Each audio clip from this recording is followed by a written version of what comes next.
When an antigen enters the body, it acts as a foreign invader, capable of triggering an immune response. As the antigen circulates in the bloodstream, the immune system begins to detect its presence. The antigen becomes surrounded by blood cells, signaling that the body has recognized a potential threat.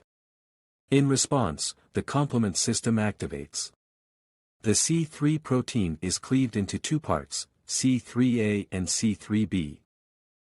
C3a and C3b. C3a works as an inflammatory mediator, while C3b gets ready to mark the antigen for destruction through opsonization.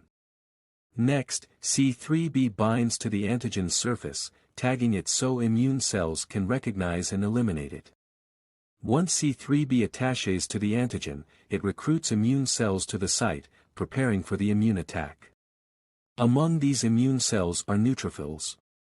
These cells have CR1 receptors on their surface, which are designed to specifically bind to C3b. Here, the C3b on the antigen surface binds to the CR1 receptor on the neutrophil, forming a stable connection between the two.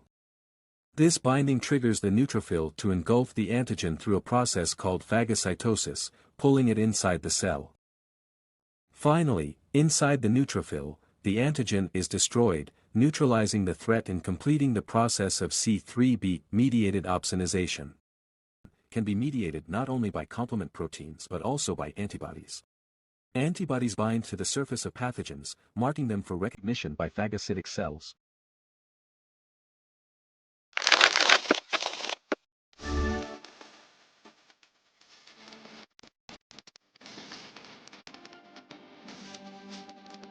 Please like, share and subscribe and hit the bell icon for more videos.